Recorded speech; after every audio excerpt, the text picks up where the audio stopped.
Bonjour à tous, nouvelle et dernière vidéo sur les pommes de terre. On va passer à la récolte, on va récolter un carré ensemble. Ce sera une vidéo très courte et on va faire un peu le bilan de tout ça. Alors ici c'est le dernier carré qui a été planté. Comme vous pouvez voir, tous les plants quasiment sont sortis. Peut-être ici, là sur le bord, il y en a quelques-uns qui n'ont pas fonctionné ou qui sont sortis de façon un peu aléatoire, anarchique. Et donc on va faire le tour de tous les carrés, voir ce qui est sorti, ce qui n'est pas sorti, ce qui est sec, pas sec. Comme vous voyez ici, ça commence à sécher, donc il va être temps de les récolter. C'est les derniers.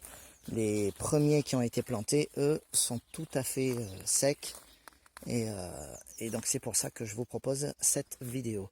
Donc ici, c'est déjà dans un état un petit peu plus dégradé que dans le carré qu'on vient de voir précédemment. Mais ça a fonctionné, tout est sorti.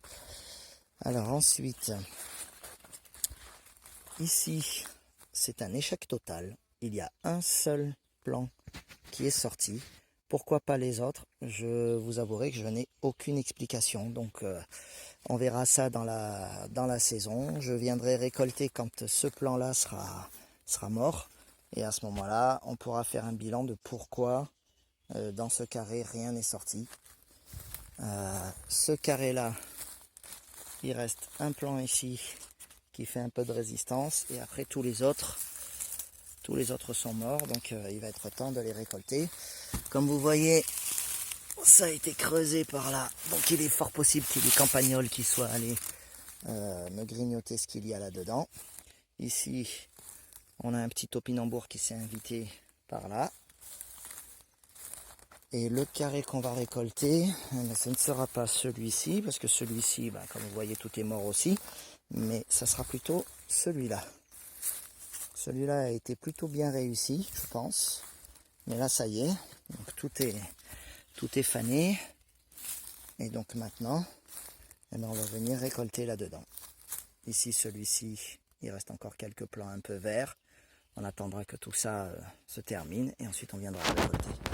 Alors, je vous mets en pause, j'attaque la récolte et je vous montre avec cette petite boîte ce qui aura été récolté.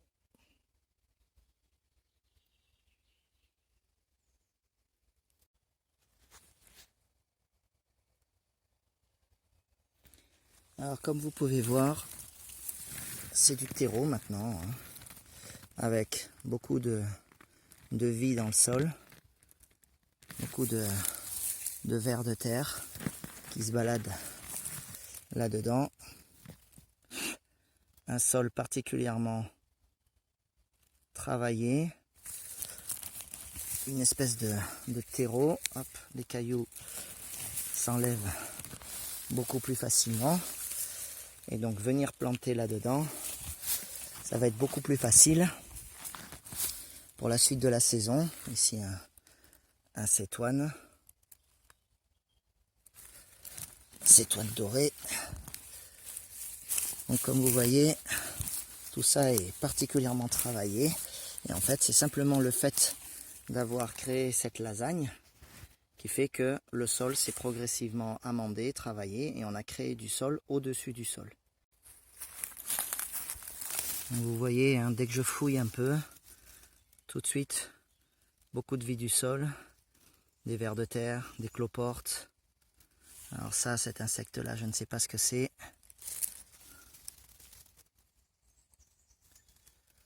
Mais voilà, ça vit, ça grouille là-dedans.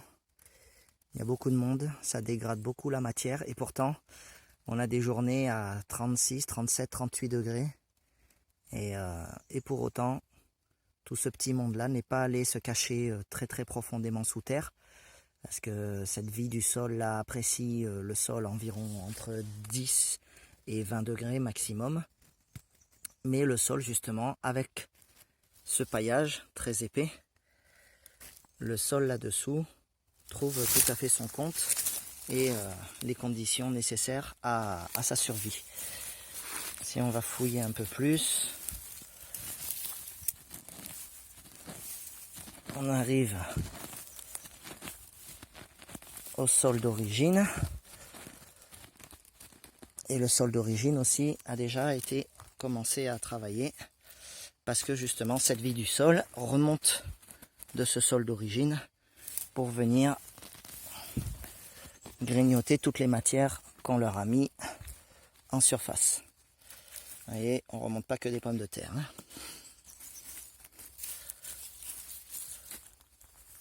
Alors, voilà le résultat. Comme vous voyez, hein, c'est pas grand chose. Ça fait environ quelque chose comme 2 kg, je pense. Je ferai une pesée à la maison et je vous marquerai ça. Et comme je vous l'avais dit hein, en début de série sur la pomme de terre, de cette série sur la pomme de terre, le but, ce n'est pas d'avoir un très fort rendement. Le but, c'est d'avoir ça. Là, j'ai une sorte de terreau très riche dans lequel je vais pouvoir venir cultiver. Et en faisant ça, je vais pouvoir m'affranchir de mon sol d'origine qui est essentiellement de la caillasse. Que des cailloux, des cailloux, des cailloux, des cailloux, des cailloux et très peu de terre. Donc, en faisant ça, voilà, je crée du sol ici. Là, j'ai enlevé le paillage au-dessus pour que vous puissiez le voir. Donc, j'ai tout remué pour vérifier. N'hésitez pas d'ailleurs à faire une deuxième vérification parce que je suis passé, par exemple, à côté de cette petite pomme de terre. Bon, ça aurait été dommage. Hein. Et par contre, voilà, quand c'est un calibre inférieur à ça, je le laisse dans le carré. Ça repoussera, ça occupera le carré. Ça fera une plantation qui va venir enrichir le sol quand elle va mourir. Qu'est-ce que j'ai retrouvé? J'ai retrouvé, alors ceci par exemple, une pomme de terre avec la peau qui s'est un peu, voilà, qui s'est un peu modifiée. Pourquoi? Ça c'est dû à un manque d'eau.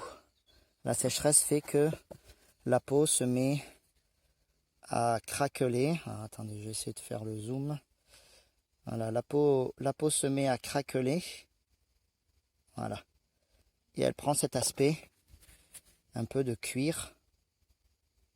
Voilà, ça c'est le manque d'eau. Donc évidemment, la meilleure méthode de culture de la pomme de terre, ça reste dans la terre.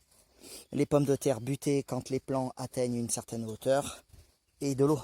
C'est pas pour rien que les plus grandes cultures de pommes de terre se font dans le nord de la France. C'est là que elles sont suffisamment arrosées, elles ont suffisamment d'eau pour pouvoir pousser et donc donner quelque chose. Mais le but de cette méthode, ce n'est pas d'avoir du rendement. Le but, c'est de préparer un sol. Là, maintenant, mon sol, il est prêt pour une nouvelle culture. Donc, je viendrai y mettre autre chose dedans. Je ne sais pas quoi encore. Peut-être des fèves pour l'année prochaine. Peut-être du blé. Ça reste à déterminer. Donc, je vais remettre le paillage par-dessus. Et puis voilà. Je vous dis à bientôt pour une prochaine vidéo. Et j'espère que cette série sur la pomme de terre vous aura profité. J'espère que ça vous aura donné des idées. Évidemment, ne faites pas forcément ce que je fais. Faites en fonction de vos conditions. Si vous avez un sol tout à fait correct pour cultiver la pomme de terre, eh bien cultivez-la de façon très classique. Vous plantez vos pommes de terre dans le sol, vous les butez et vous récoltez en fin de saison quand les pieds commencent à ressembler à ça, voire même avant, vous pouvez le faire parce que ça permet d'éviter des fois les attaques de taupins. Le bilan sur cette culture, alors je voulais vous montrer une pomme de terre qui a été attaquée par un taupin. On va voir si j'arrive à trouver ça. Voilà, celle-ci par exemple. Celle-ci, il y a eu un début d'attaque par un taupin. Et puis il s'est arrêté quand il avait suffisamment à manger. Donc plus vous récoltez tôt, plus vous évitez ce genre de problème. Pour éviter ce genre de problème aussi, on pratique la rotation des cultures, c'est-à-dire que l'année suivante, on ne va pas recultiver la pomme de terre au même endroit, puisque les taupins auront eu le temps de s'établir dans cet endroit. Et donc si vous leur remettez à manger, ils se seront multipliés et là, ils vous feront encore plus de dégâts. Donc on pratique la rotation des cultures pour éviter que les parasites qui se sont installés à un endroit ne puissent proliférer. Voilà, et puis j'ai trouvé aussi une pomme de terre qui avait été entièrement grignotée Par quoi, je ne sais pas. Mais voilà. Forcément, la méthode paillage facilite les cachettes et la prolifération des campagnols notamment. Donc peut-être que c'est un campagnol ou autre chose qui m'a grignoté cette pomme de terre.